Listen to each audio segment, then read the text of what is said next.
Estamos organizando junto con UNESCO la oficina de Montevideo, donde somos amigos, cómplices de muchos años atrás, este evento, este Learning Lab, que busca abrir un debate respecto a un tema que dentro del ámbito de la ciencia y la tecnología, pues nos ha venido generando una angustia acumulada a través de los años, que recoge algunas de las quejas, inquietudes de la comunidad de generadores de conocimiento, de ciencia, de práctica, alrededor del tema de gestión de riesgo de desastres, pero que tiene que ver con toda la realidad de la generación y la producción del conocimiento científico a cualquier escala, y que tiene que ver con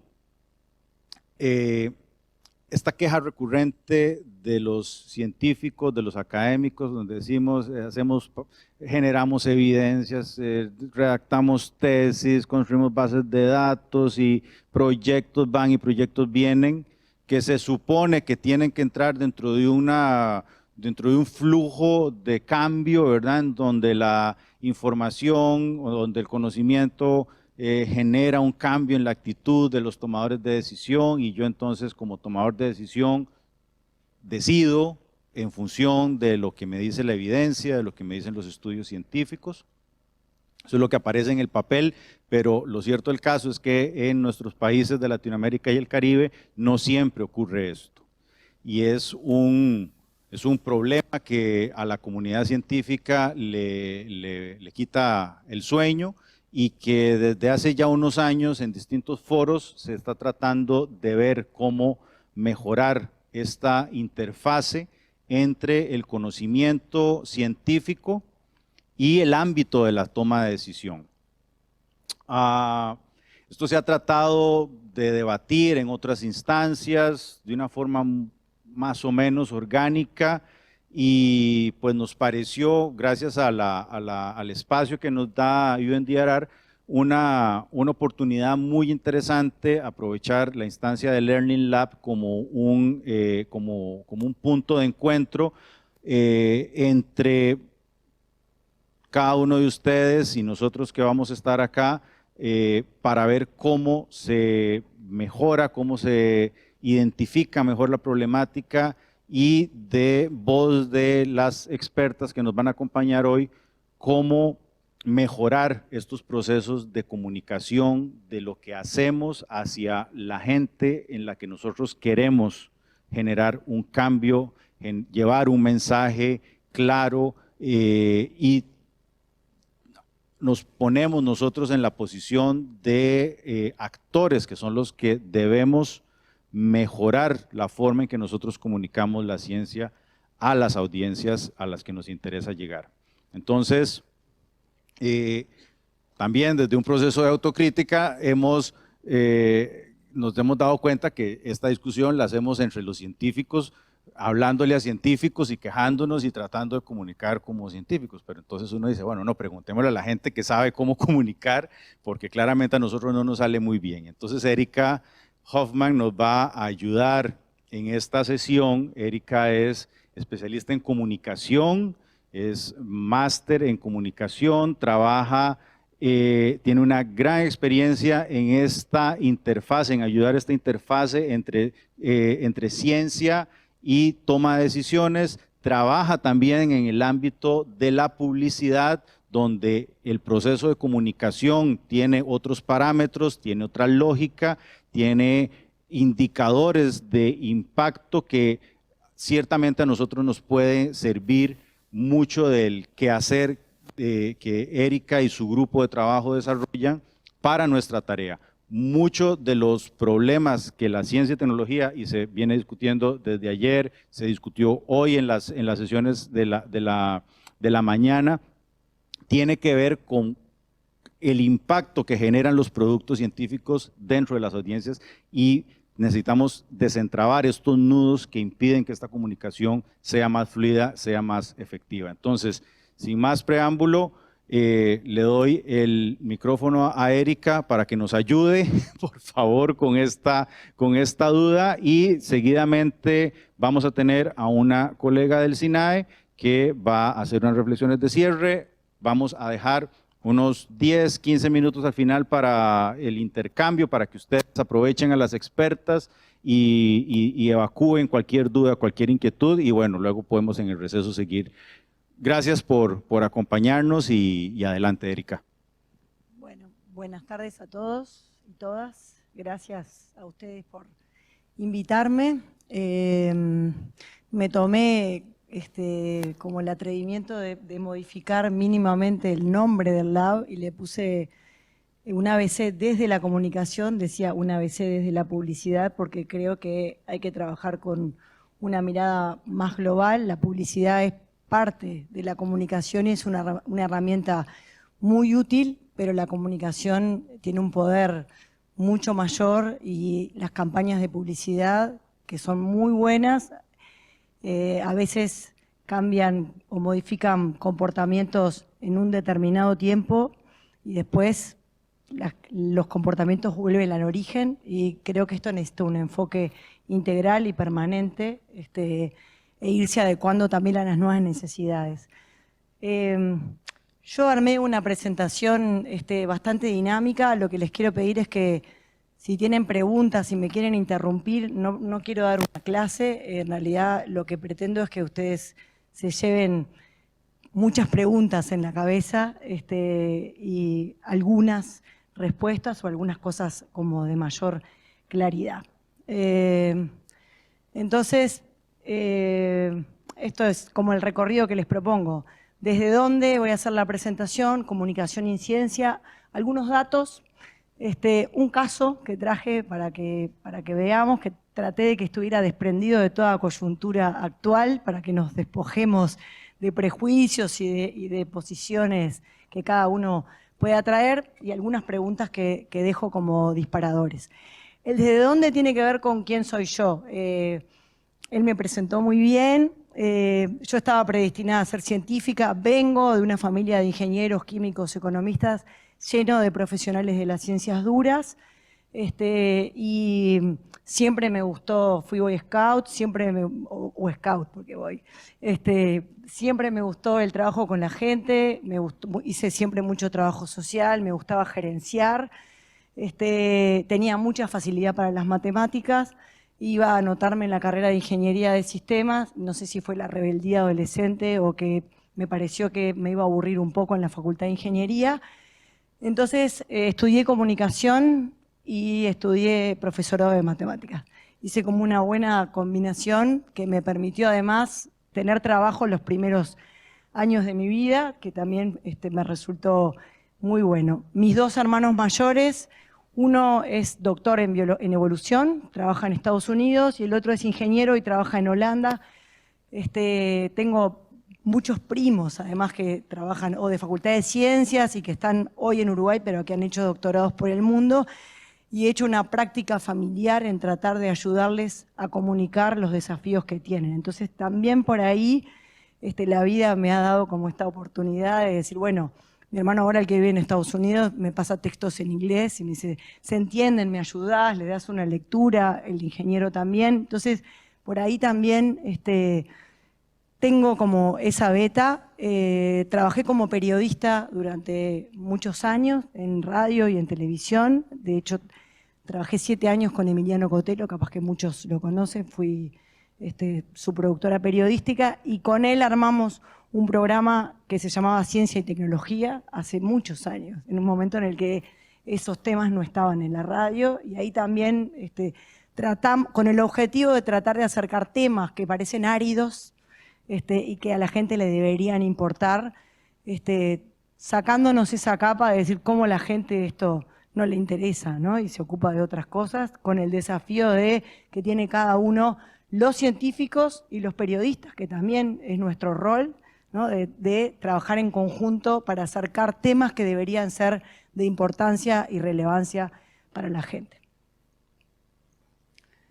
Entonces, acá pongo algunas preguntas que tuve todo el tiempo en la cabeza mientras hacía la presentación, ¿no? No hay una dicotomía entre comunicación o ciencia, ¿no? Es como la comunicación tiene mucho de rigor científico, porque en eso también tenemos que trabajar, y la ciencia tiene que tener un gran componente de comunicación, porque tenemos que ser capaces de tener claro cuál es el valor que le estamos agregando a la sociedad con lo que estamos investigando. Yo sé que esto está enfocado más en los temas de riesgo, pero a mí me gustó darle una mirada más global de comunicación científica, porque los desafíos son iguales para todos. Entonces, comunicación y ciencia deberían trabajar de la mano. La comunicación debería tener una especialización de estar al lado de la ciencia, y además debería tener conciencia también al momento de comunicar, ¿no? Pensando en esta presentación, estuve leyendo bastante, revisando apuntes, y en realidad me gustó esto de decir que Einstein tenía estos mismos desafíos en el momento en que tenía que comunicar sus desarrollos científicos, ¿no? Un genio de la física tenía estos mismos problemas y en realidad era una persona bastante desconocida en el momento en el que salió a la luz pública. Ahora traje algunos titulares del momento de cuando en realidad los medios de comunicación lo pusieron por encima de Newton, que en ese momento era la figura más reconocida. Lo que quiero decir, tratando además de traer una figura a la que seguramente todos queremos y todos le tenemos simpatía, que estos han sido desafíos desde hace mucho tiempo y seguramente nos acompañarán durante mucho tiempo más para adelante, porque esto no tiene una solución única, ¿no? Y esto decía Einstein: toda la ciencia no es más que un refinamiento del pensamiento cotidiano. A mí me gusta esto porque tiene que ver con el desafío que tenemos todos al momento de comunicar producción científica, cosas difíciles, ¿no? Una vez lo reduce a esto, decir esto es súper difícil. Ahora van a ver, hice como ejercicio y les traje algunos resultados, una encuesta entre amigos de la comunidad científica, ¿no? Que quería saber qué respondían a algunas preguntas, ¿no? Y algunos respondieron: los periodistas no comunican porque a la gente no le interesa el conocimiento científico, ¿no? No, sí, a la gente le interesa. Lo que pasa es que tenemos el desafío de hacer que le interesen y de conectar, como pasa en todas las disciplinas. Esta es un poco más difícil, ¿ah? Ay, me fui. Entonces, la prensa tuvo un rol súper importante al hacer de Einstein un mito contemporáneo, ¿ah? Y Einstein se sirvió de la prensa para posicionarse, ¿no? Ubíquense tanto tiempo para atrás, ¿no? Y ¿cómo podemos interpretar el hecho de que la eclosión, ¿no? Que el momento en el que Einstein se hizo famoso como ícono científico coincida con la del periodismo científico o especializado? Seguramente se utilizaron mutuamente en el mejor sentido de la palabra, ¿no? Y ahí hice un poquito de investigación histórica, ¿no? El debut de Einstein como personaje de alcance planetario, cuando en realidad en ese momento, cuando tuvo alto prestigio, en ese momento tenía un perfil bajo, un perfil público muy bajo, ¿no? En el momento que se divulgaron sus principales resultados. El 7 de noviembre de 1919, ¿no? O sea, hace 100 años, por lo menos, que tenemos este desafío de ver cómo la ciencia tiene un lugar en la agenda pública, pues no es más ni menos que eso, ¿no? En ese momento, The Times de Londres daba cuenta de una reunión que era muy importante a nivel político, celebrada en la sede del Royal Society de Londres para presentar públicamente las conclusiones de 2 expediciones británicas que habían fotografiado un eclipse total de sol del 29 de mayo de aquel año, ¿ah? Después de analizar minuciosamente las placas, los astrónomos habían llegado a la conclusión de que la teoría de la gravitación de Einstein era superior a la de Newton. Y ese fue el momento en el que, gracias también porque también podía haber pasado que esa reunión fuera secreta y que nadie lo conociera y que entonces esto públicamente no tuviera ningún impacto.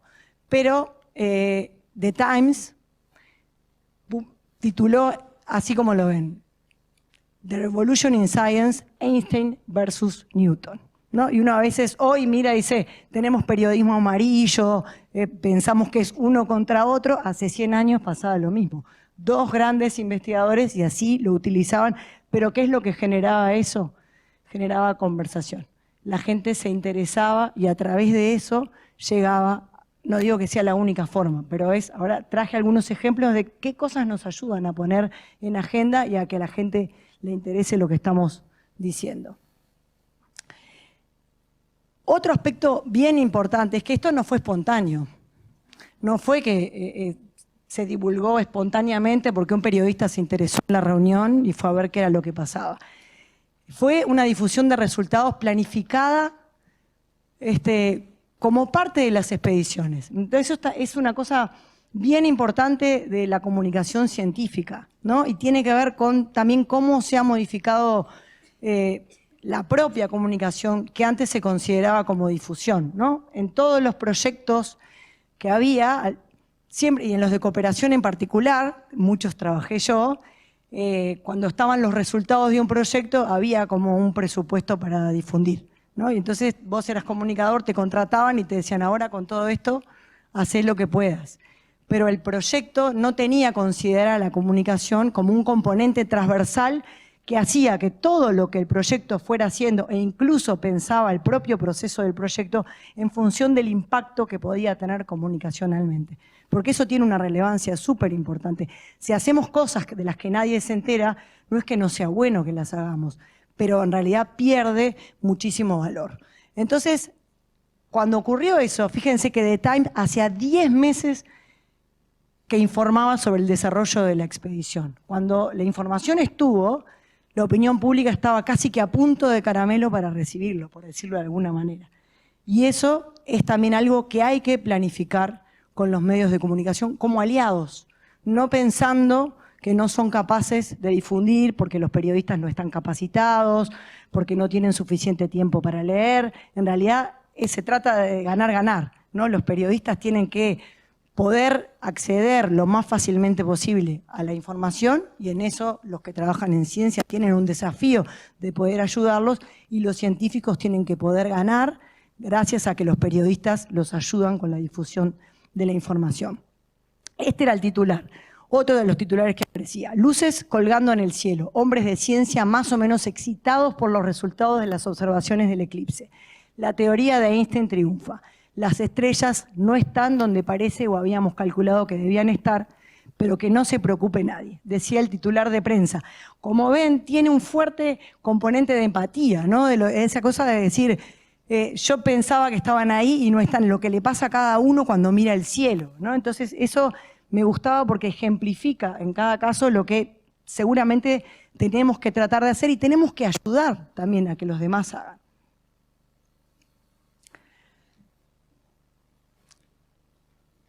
Esto que les pongo acá me parece como súper importante. El impacto de la difusión de los resultados del eclipse no se explica suficientemente por el interés intrínseco de la noticia. ¿Qué es lo que quiero decir?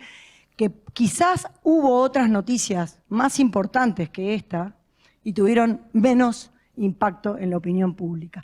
Se explica porque la información recorrió determinados caminos que lograron ponerla en ese lugar. Entonces yo identifico 3 cosas que me parece, ahora sí, como para ir a una cosa como de receta, ¿no? Es decir, qué cosas tenemos que hacer sí o sí. Hay otras que se pueden sumar y en cada caso es único, por lo tanto cada caso lo tenemos que analizar.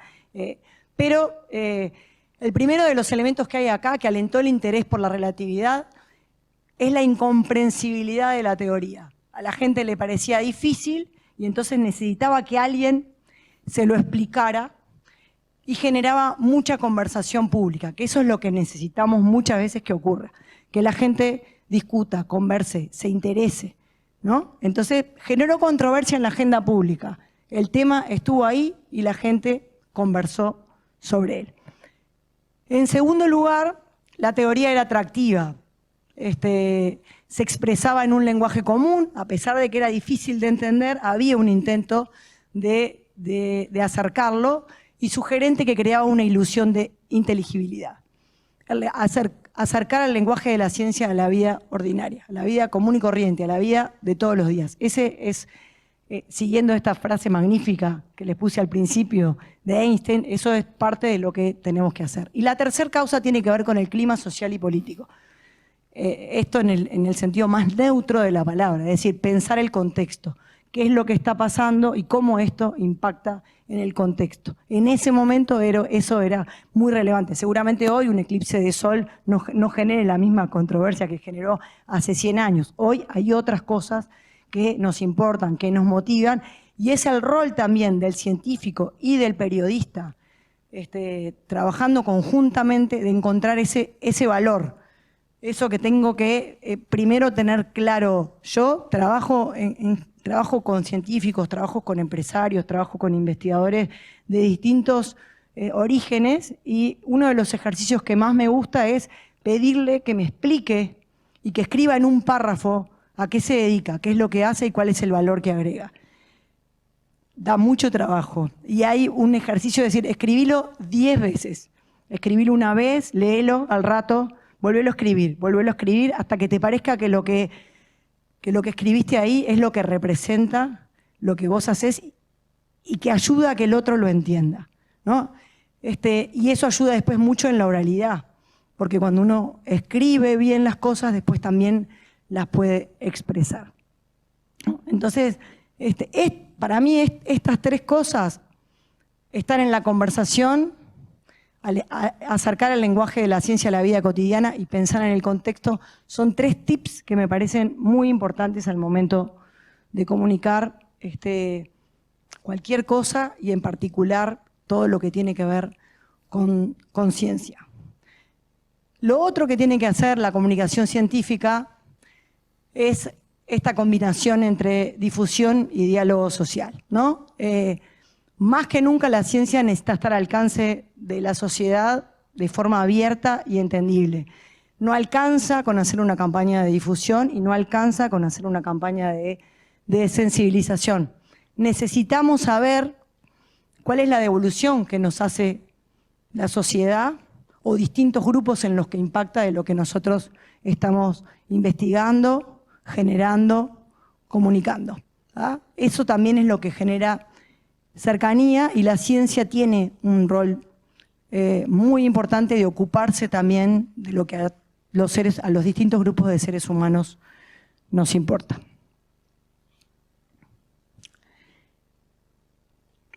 Cerrado este primer capítulo, ¿no? De decir, bueno, cómo trasladamos esto que viene desde hace más de 100 años al presente, quería presentarles estos datos que obviamente no tienen ningún valor estadístico, ¿no? Eso ya lo sé, pero sí reflejan, y en esta encuesta participaron investigadores de Holanda, de Estados Unidos, de España, muchos del Instituto de Higiene, de Facultad de Medicina, de Facultad de Ciencias. Traje solo algunos datos que me parecieron relevantes, ¿no? ¿Cuál crees que es la mayor dificultad para la divulgación científica, ¿no? Como ven, la mayoría lo que dice es que no cuenta con recursos humanos especializados en comunicación para divulgar. Y eso me parece que es súper importante al momento de pensar con qué recursos humanos armo un equipo de trabajo, ¿no? Y la interdisciplinariedad en esto nos hace muy bien. Es decir, esto que decía, no esperar a que el proyecto termine para pedirle a alguien que me ayude, sino incorporarlo desde el inicio, para que incluso me ayude a pensar hasta el nombre del proyecto, ¿no? Hasta cómo lo voy a presentar. Desde ese lugar, desde el origen, es que me parece que es muy relevante. Otro gran tramo, que es el celeste, es falta de formación específica de los científicos en comunicación. Y a continuación van a ver los resultados de otra pregunta que les hice, que es si les interesaba tener más formación en comunicación, ¿no? Que la gran mayoría dijo que sí, y eso me dejó súper contenta. Esta me pareció muy honesta, el otro 14,3, que dice, tengo dificultades para simplificar el lenguaje, ¿no? Es decir, esto es como un grito de decir, necesito ayuda, alguien que sea parte de mi equipo que me ayude a comunicar lo que estoy haciendo. Ahí después tenemos como dos 7, uno que dice los periodistas no están formados, que hay una posición científica que es decir, no saben lo que dicen pavadas, no investigan, y si los que lo hacen así, desde mi lugar, más allá de que tengo años de periodista, es decir, ayudémoslo porque son nuestros aliados. Ellos son los que están en los medios de comunicación y llegan a actores a los que nosotros como científicos no llegamos. Y bueno, ahí hay ninguna. Y otro que me pareció importante, que debe tener 6%, como es chiquita no aparece, los temas científicos no le interesan a la gente. Sí le interesan a la gente los temas científicos, y este es un problema. Si pensamos que los temas científicos no le interesan a la gente, nos estamos tirando un tiro en el pie, porque en realidad nosotros tenemos que, como científicos, también tenemos que estar al servicio de las comunidades. Soy una defensora de la ciencia básica, porque me parece que la ciencia básica es la que después logra grandes descubrimientos, pero no puede haber una desconexión entre lo que al mundo le interesa y al mundo científico le interesa. ¿Cuál es el mayor desafío que tienen los científicos al comunicar?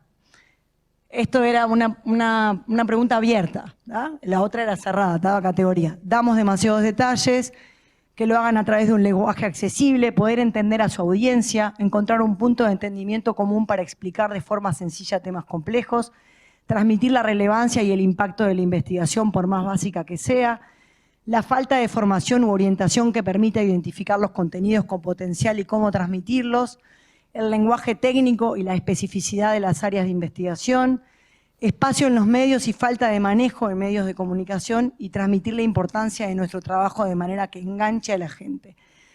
Todos van más o menos por el mismo lado y me parece que es muy alentador que estemos pensando en esta clave, es decir, estamos pensando que hay algo que hay que cambiar para que haya mayor impacto y entendimiento, o entendimiento y impacto.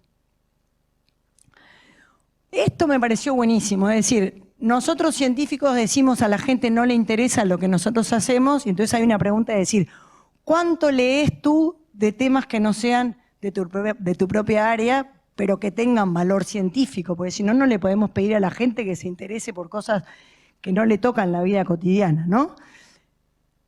Casi el 60% contestó eventualmente. Esto me llamó mucho la atención y sí me parece que es un llamado de atención de decir, en realidad nosotros tenemos que saber qué es lo que pasa al lado, ¿no? En el laboratorio de al lado, en el laboratorio de enfrente, en otros países. Yo trabajo mucho en cultura y decir, bueno, el que tiene una peluquería al lado del Teatro Solís tiene que saber lo que pasa en el Teatro Solís, tiene que saber, y el café de enfrente también, tiene que saber cuándo hay ópera, cuándo hay concierto, cuándo hay rock, porque el servicio que va a dar tiene que estar vinculado con eso, porque todos formamos parte de un mismo ecosistema.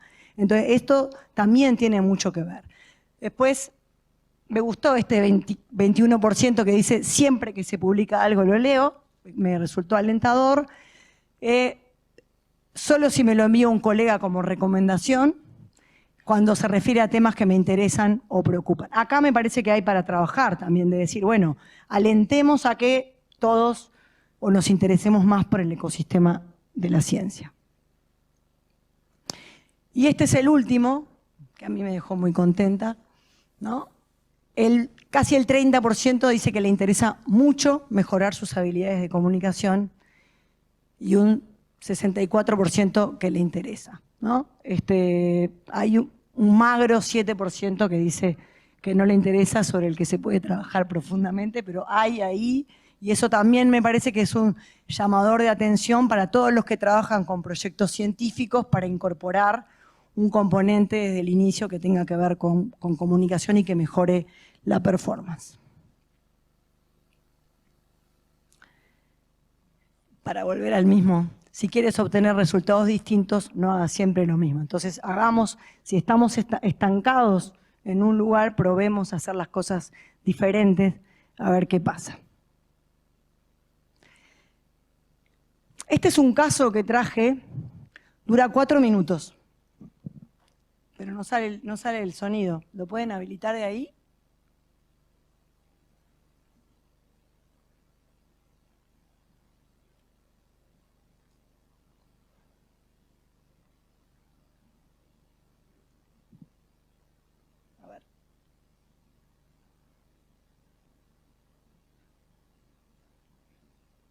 ¿Sí? ¿No se puede? Bueno, entonces se los voy a dejar para... Es un caso de una mina. Si quiere lo puedo poner igual porque tiene subtítulos en español. Bueno, es de hace muchos años para que no le genere a nadie ninguna afinidad a priori con nada.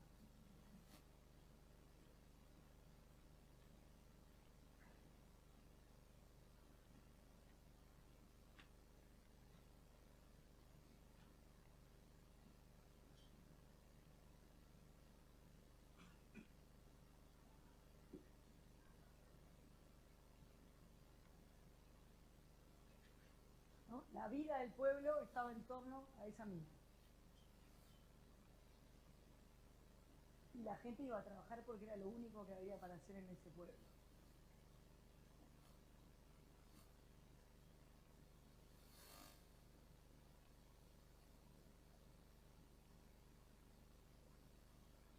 Hubo deslizamientos que advirtieron, ¿no?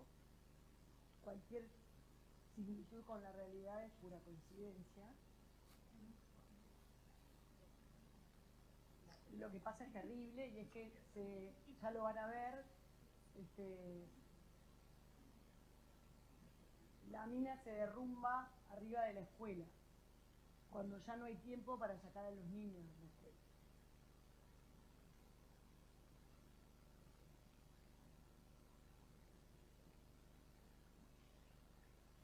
Y les habían advertido que había mucho peligro desde todos lados. Los padres firmaron, pero también no tenían otro lugar donde ir. No era que se podían ir a hacer otra cosa porque eran mineros de toda la vida.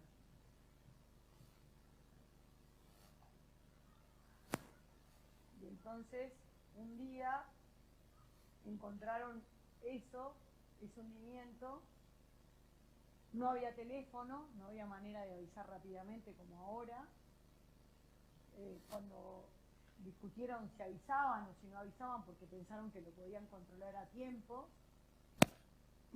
y no pudieron. Y esto es muy importante porque fue 9:15, la escuela había empezado a las 9. Si hubiesen avisado antes, se podrían haber suspendido las clases y la tragedia hubiese pasado y no hubiese tenido un impacto tan grande.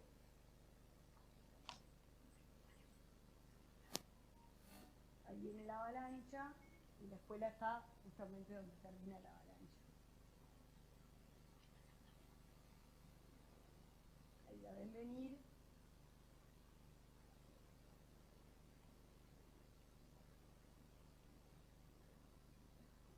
Y no hay nada que se pueda hacer.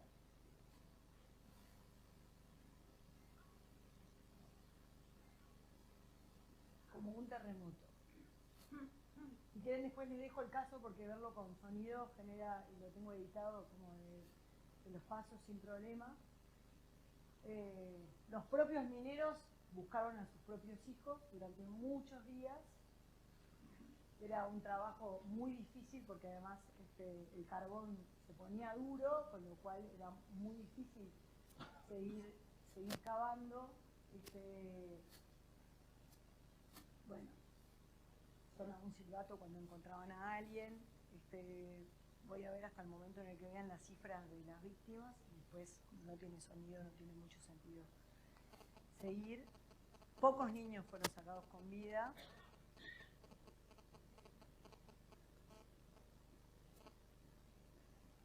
...116 niños y 28 adultos en un pueblo que era así, ¿no? O sea, se llevó casi a toda la comunidad educativa de ese lugar. Si ven después, y se puede buscar en YouTube, se puede ver el entierro que se hizo, y son todos adultos y los pocos niños que fueron rescatados de ese desastre. Esto lo traigo simplemente como decir, esto pasa desde siempre y hace mucho tiempo. Después, a nivel de comunicación es interesante, no me iba a dar el tiempo para trabajarlo acá, lo que pasó con la reina en ese momento, que no se decidió a ir, no fue, le costó mucho a la corona británica todo ese tema. Hay una conferencia de prensa de la empresa que sale a decir que no tuvo la culpa. Les puedo pasar el caso completo, que me parece que es muy importante, del trabajo que también muchas veces tenemos que hacer de situaciones de crisis, de ser confiables, de de buscar la manera de decir las cosas y de transmitirlas y nunca perder la credibilidad, más allá de lo que nos convenga en cada caso, porque nosotros, la comunidad científica sigue siendo la comunidad científica y uno no se puede desdoblar.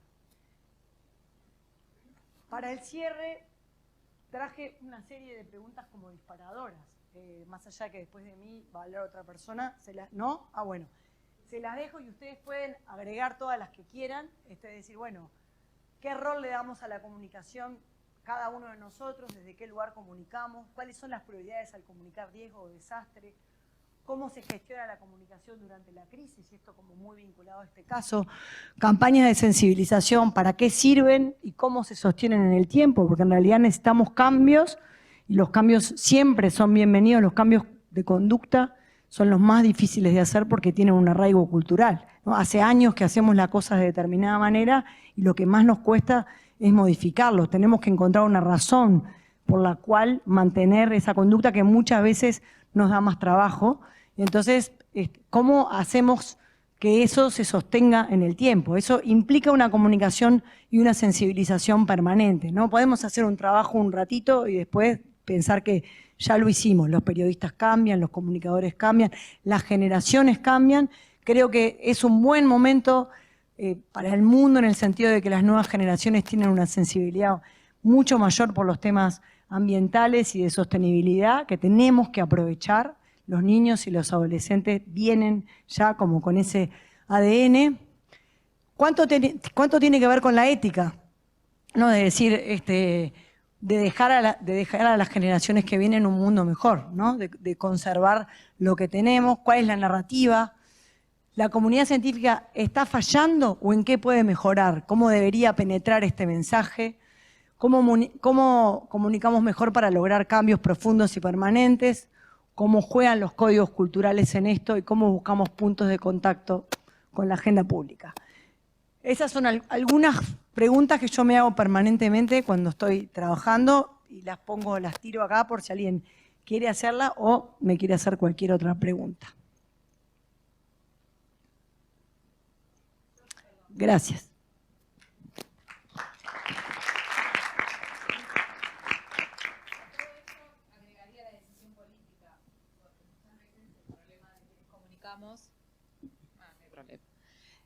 Muchas veces el problema de quienes comunicamos y queremos comunicar, digamos, o los riesgos o las amenazas o el evento que tengamos es justamente el impedimento de la decisión política y esto de lo que sucedía. Bueno, creemos que lo vamos a controlar, no lo comunicamos y después sucede. Creo que es también una de las cuestiones que debería estar también en el listado. Me parece que es un factor súper relevante, por eso el aspecto de poder tener contacto con la agenda pública y el contexto son dos componentes que me parecen. Después la decisión política no está en las manos de uno modificarla, pero sí poder lograr ese punto de contacto es el desafío que me parece que tenemos. Es una buena pregunta para agregar. Del punto de vista que decías que los equipos se tienen que armar, obviamente equipos científicos, tienen que estar sí o sí, la pata comunicacional desde todo punto de vista me parece que es la clave. Tanto desde lo político, lo comunicacional, lo científico, que tendría que estar totalmente relacionado. Gracias. Muchas gracias. Damos por iniciado el debate, entonces, con esta primera intervención. Tenemos hasta las 3:30. Tengo acá a alguien en el uso de la palabra. La invitación que les haría también es que además de aprovechar el conocimiento de Erika para consultarle angustias que cada uno tenga, que también nos cuenten ustedes desde su posición como comunicadores de conocimiento cuáles han sido obstáculos que han enfrentado, cuánto de lo que se ha presentado está más presente en su cotidianidad, en su intento de comunicar ciencia a distintas audiencias. Entonces, bueno, tenemos como para unas 4 intervenciones. Adelante. Hola. Desde mi experiencia, yo trabajo a nivel municipal en otro tipo de sistema. Te pregunto, como profesional de la comunicación, en la primera porción de tu presentación decías que los científicos o la gente que estaba trabajando en lo que es gestión de riesgos o manejo de desastres no tienen la capacidad o no tienen el conocimiento o los medios para comunicarse efectivamente con la población, a la gente o el público que necesita la información, más allá de que estén interesados o no estén interesados o lo que sea. En el sistema donde yo trabajo en Estados Unidos, tenemos un equipo interdisciplinario donde está la persona que es el profesional en comunicación. Porque si yo me dedico a la parte técnica, por más que yo tome cursos y me enseñen cómo comunicarme, que puedo hacerlo mejor y puedo mejorar, nunca lo voy a hacer como un profesional que estudió de eso. Entonces, en el sistema donde estamos nosotros, tal vez tratamos de mejorar la comunicación para tener una mejor dinámica en el grupo de trabajo y que todos entiendan lo que estamos hablando, sean técnicos o no, pero cuando estamos en el punto de comunicarnos con el público, tenemos lo que es allá el PIO, que esa persona es la que sabe cómo ponerlo, de qué manera, no demasiado para no crear pánico, no muy corto para no darle información suficiente, pero básicamente le decimos, nosotros lo que queremos que sepan es esto, y él se encarga de armar correctamente el mensaje o la forma con la cantidad de información suficiente o lo que sea. Ninguno de nosotros, por más que nos pongamos a estudiar, que se pueden tomar los cursos, nunca vamos a poder hacerlo como alguien que se dedica a eso. Entonces, a lo mejor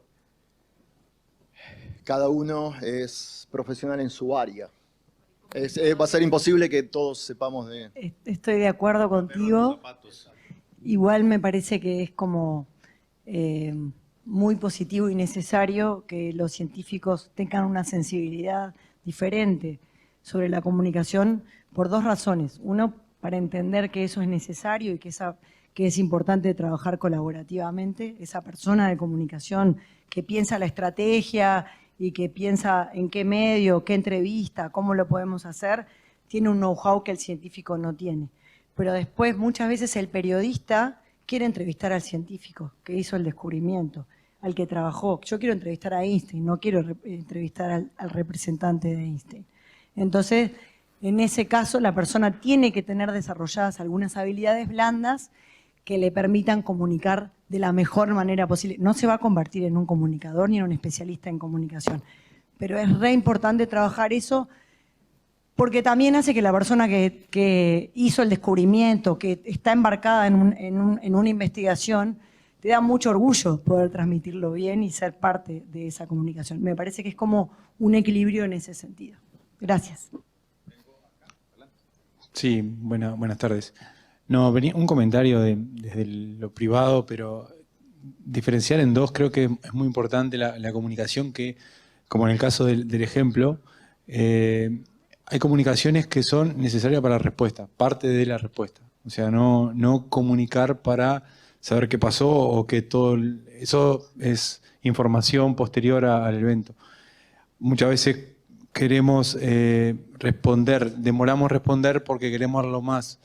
Pensamos esto que va a ir pasando, qué influencia puede tener esto de la política, y eso en la parte preventiva hay que lograr identificar claramente qué respuesta es parte, o qué comunicación, perdón, es parte de la respuesta, que eso se puede preparar template, o bueno, diferentes informaciones, y cuál es información para un periodista, información para la población.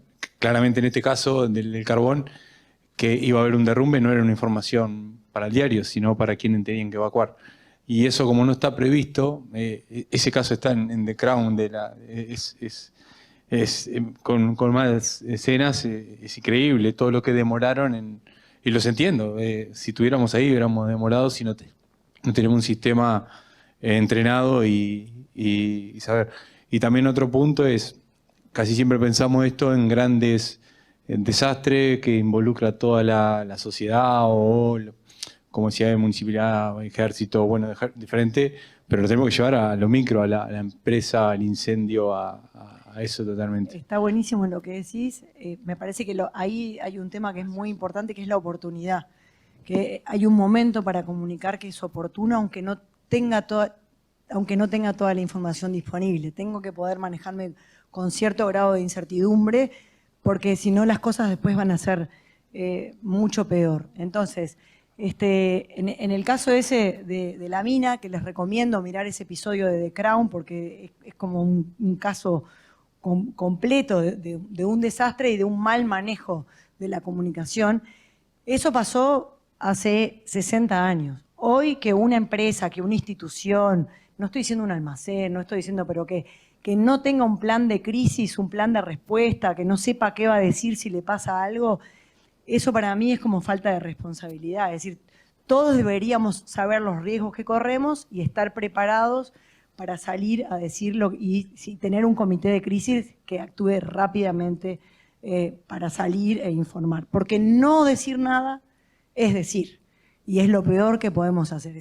En general, mi recomendación siempre es dar la cara, siempre es lo mejor. Eso ya genera un grado de confianza. Es decir, estoy acá, lo que pasó es horrible, pero yo estoy acá, no me estoy escondiendo. Entonces, eso ya genera un paso. Y después mantener a la gente informada de lo que se pueda y lo que no se pueda decir, no se va a decir. Eso es un manejo también político e inteligente de la comunicación que todos deberíamos poder hacer. Hola, buenas tardes. Hola, Erika. Bueno, yo soy comunicadora y he trabajado en instituciones que trabajan con ciencia y soy comunicadora científica y como decían, si habíamos pasado por todas estas cosas, sí, me ha tocado pasar por todas estas cosas. Y en realidad preguntarte en relación a los procesos largos de la comunicación, ¿no? Y que muchas veces los fondos, la disponibilidad, los intereses institucionales son más cortos que los procesos de comunicación. Y también relacionado a lo que decías de la formación de grupos de trabajo, ¿no? Muchas veces los grupos empiezan antes, como decías, el comunicador arranca a trabajar en la mitad y termina el contrato del comunicador y el proyecto sigue. Entonces, bueno, ¿cómo lo has vivido? ¿Cómo has evaluado esa cuestión de procesos largos en relación a disponibilidad de fondos o de recursos cortos para la comunicación? A ver, a mí me parece que ahí, y es una pregunta bien de comunicador que trabaja en esa área, hay que ser como inteligente en el manejo de la comunicación y tratar de buscar un equilibrio entre algunas acciones que generen un impacto inmediato y otras que requieren más tiempo de intervención, porque tenemos el desafío permanente de mostrar que lo que hacemos tiene valor. Eso también le pasa a la política. Entonces, uno puede hacer políticas de Estado que tienen resultado a 20 años, pero en el medio, el fin último del político también es ser reelecto. Por lo tanto, sí, porque si no, no puede seguir haciendo política en lo que cree y gestionando lo que cree. Por lo tanto, si no puede mostrar en un periodo corto que es capaz de lograr cambios, está fracasando. Entonces, me parece que ese es como el desafío, buscar el equilibrio entre hacer algunas cosas que tienen impacto inmediato y que después hay que seguir trabajando para que no se desanden, y otras que son cambios más estructurales. Gracias.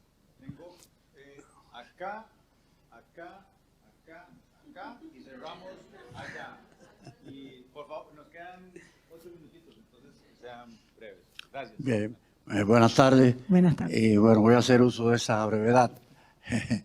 Alonso, bueno, yo soy científico, pero también soy comunicador desde hace muchos años. La pregunta que siempre me hacía, ¿quién debe comunicar? ¿El científico o el periodista? El asunto está en que los dos pueden hacerlo, debieran hacerlo, pero no siempre es posible, porque hay un porqué. El porqué es que para poderlo hacer el científico necesita de las herramientas de la comunicación, del uso de esa lengua diaria. Y para poderlo hacer un periodista, pues entonces tiene que necesariamente estudiar los fundamentos de lo que él va a tratar. De lo contrario, no podría hacerlo. Me gustó mucho la diapositiva que puso donde decía Einstein que toda la ciencia no es más que un refinamiento del pensamiento cotidiano. Bueno, José Martí, prócer de América, en la penúltima década del siglo XIX, dijo, poner la ciencia en lengua diaria. He aquí un bien que pocos hacen. O sea, que se ve que este pensamiento no es de ahora, aunque ahora tiene más importancia que nunca. Y yo, por ejemplo, que soy meteorólogo, que tengo que informar, nunca utilizaría una palabra de mi léxico profesional. Si estoy en un congreso con mis pares, en un congreso científico, sí lo hago. Pero si estoy hablando con el público en la televisión o a través de los medios, hablo en la forma que la gente habla y entiende. Eso es fundamental porque si las personas no entienden, no comprenden, no van a protegerse y no van a seguir las advertencias y las alertas que las autoridades le dan, porque no lo van a creer. Gracias. Muchas gracias. Violeta. Sí, yo un poco mi inquietud es cómo manejamos toda esta cuestión en el ambiente de hoy, de que además de lidiar con la cuestión de, obviamente, de científicos mejor preparados para comunicar y periodistas mejor preparados sobre la ciencia, cómo comunicar en un ambiente de redes sociales, en los cuales junto con la información estamos lidiando con la desinformación, ¿no? Y cómo, bueno, yo creo que la pandemia fue como el desastre, quizás a nivel global, que más demostró la gran potencia de la desinformación y de un discurso casi anticientífico de instalarse como discurso científico prácticamente, o paracientífico de cierta forma, de convencer millones de personas sobre cierta cosa que no existía, no tenía ningún fundamento. Entonces también eso me parece que es un desafío por parte de los científicos y de los periodistas, no solo pensar cómo comunicar, sino dónde, en qué plataformas, cómo, y cómo realmente poder también tomar esa cuestión de decir, bueno, este discurso sí es científico y este discurso no lo es. ¿Cuál es el método científico sobre el cual que llega a poder estructurar ciertas hipótesis y pruebas? Eso a mí es algo que me hace bastante ruido en el contexto de hoy, porque muy bien, podemos tener científicos muy bien preparados a comunicar y periodistas excelentes, pero la verdad que en las redes sociales estamos lidiando con otras cosas que es muy difícil de controlar. Entonces, por ahí también si hay estrategias por parte o de los periodistas o por parte de la comunidad científica, ¿no?, de encarar esta cuestión. Lo primero es que las redes sociales están y vinieron para quedarse, por lo tanto hay que verlas como plataformas que puedan servir para difundir la información de buena manera. A mí me gusta poner un ejemplo que tiene que ver con la lamentable guerra entre Rusia y Ucrania, pero mis hijas que son chicas, yo estaba mirando el comienzo de la guerra en el informativo y ellas vinieron porque lo habían visto en TikTok. Entonces me parece que eso es como una señal de decir, en realidad son buenas herramientas para llegar a determinadas audiencias. Hay un desafío, van a una velocidad increíble, por lo tanto el desafío es el triple, porque cuando terminamos de entender una, ya salió otra que no la entendemos, con el que vamos a tener que lidiar, y ahí tendremos que estar juntos, comunicadores y científicos, pero para usarlas. Creo que lo peor que podemos hacer es quedar fuera. Ahora, negacionistas y terraplanistas hubo siempre y en realidad, listo, habrá que seguir convenciendo de que eso en realidad está mal. Bueno, yo soy comunicadora también. Quería, acotar que es algo, el tema que se trata acá es algo que en realidad se vive también en la vida cotidiana. También, como vos comentabas, estoy rodeada de científicos, ingeniero, médico, biotecnólogo en mi familia y siempre están acudiendo a mí a ver cómo puedo comunicar mejor esto que estoy intentando transmitir sobre lo que es mi trabajo. A veces a mí me cuesta entender lo que ellos quieren decir y poder, como que les cuesta también a veces dejar de lado los tecnicismos para poder aceptar que el público en general a veces puede no entenderlo si no lo dejan de lado.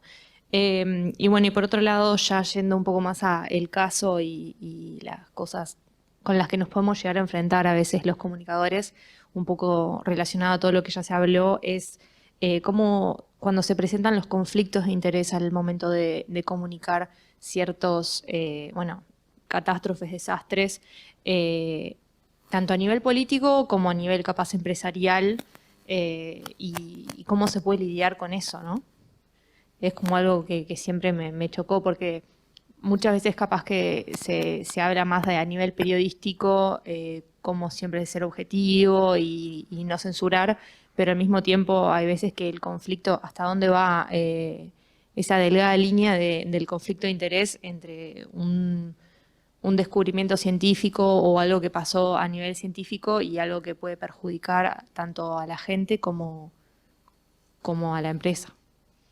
Es una pregunta súper difícil. Me parece que ahí hay un tema de valores y de ética que es el que tiene que regir el posicionamiento en cada caso. Y después para alguna información para la cual la sociedad pueda no estar preparada para recibir, me parece que también hay algunos cuidados que tanto el mundo científico como el periodismo deberían tomar recaudos. ¿Qué tal? Mi nombre es Antonio Di Candia, integro el equipo técnico del municipio de La Paloma, estoy junto al alcalde Sergio Muniz, además de saludar y felicitar por la charla, contarles nuestra experiencia. Desde que se conformó este gobierno municipal, se conformó junto con un equipo interdisciplinario profesional diverso, y dentro de este equipo hay un comunicador.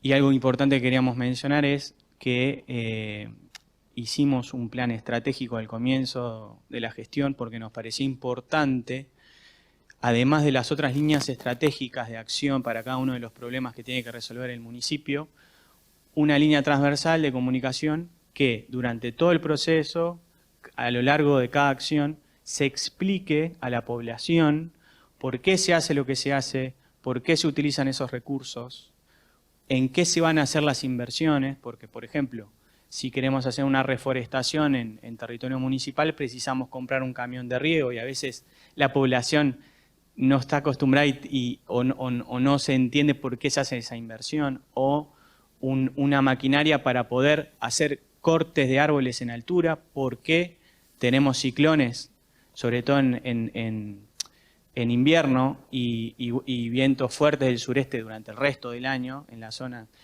Es decir, contar que esa experiencia a nosotros nos ha resultado de a poco bastante exitosa. ¿Por qué? Porque más allá de tener equipos interdisciplinarios y con la presencia de un comunicador, más allá de la eventualidad o el desastre, porque luego que sucede un desastre climático sobre todo, con consecuencias humanas y materiales, es fácil diagnosticar qué fue lo que sucedió y cuáles son las responsabilidades. Pero es muy difícil, y este era el punto al que quería llegar, es en la prevención, la función de la comunicación a la comunidad en la prevención y explicar por qué se hacen determinadas acciones, con qué objetivos, que no son tangibles hoy, que pueden generar un desastre mañana.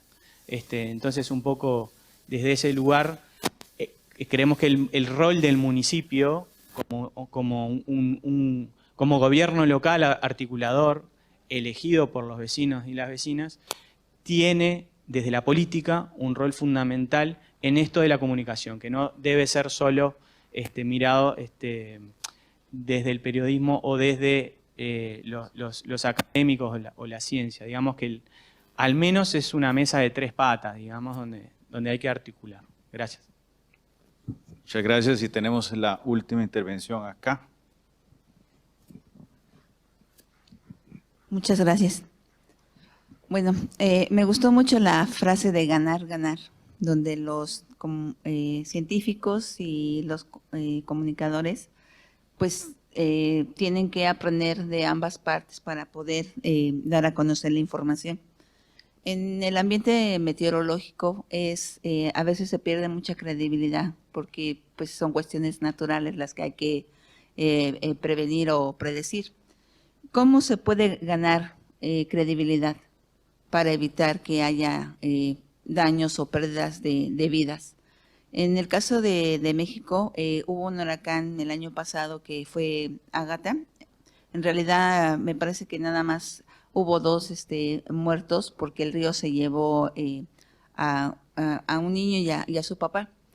pero tuve oportunidad de ir a la parte de la sierra donde fue pasó el huracán, y la gente fue avisada por televisión a través de comunicadores que fueron directamente a comunicar a sus puertas, pero no creyeron.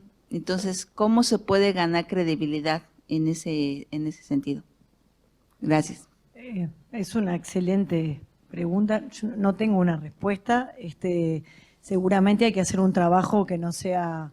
Ahora, con el diario del lunes, ¿no? De que se hizo de una manera y no se logró el impacto, seguramente con esas poblaciones haya que trabajar de otra manera y de una manera permanente. Es decir, no solo cuando haya un riesgo, sino con la prevención. Es decir, sabiendo que eso puede pasar y qué cosas hay que hacer en el caso de que haya una alerta. Eso es lo que me parece que... Porque también no es que la gente no crea, sino que también el costo de dejar la casa, de abandonar un lugar es tan alto que el pedacito de incertidumbre de que no ocurra le gana a uno, ¿no? Es decir, yo dejo todo y si después no pasa, ¿qué es lo que pasa? ¿Qué es lo que ocurre también acá con las inundaciones, ¿no? Es decir, una inundación te lleva todo y es tremenda. Pero si yo dejo mi casa y me roban todo y después me quedo sin nada y después no se inunda, entonces me parece que hay que trabajar y sobre todo entendiendo la idiosincrasia de cada uno de los grupos humanos con los que trabajamos, que seguramente cada uno tendrá problemáticas e intereses diferentes. Yo creo que le demos un aplauso a Erika. Muchas gracias por acompañarnos y por ayudarnos. Y bueno, va a estar afuera un ratito más, entonces si alguien todavía tiene otra pregunta, comentario o quiere sacar ahí más del conocimiento de Erika, entonces aprovechen. Muchas gracias por venir y bueno, nos estamos viendo en el evento.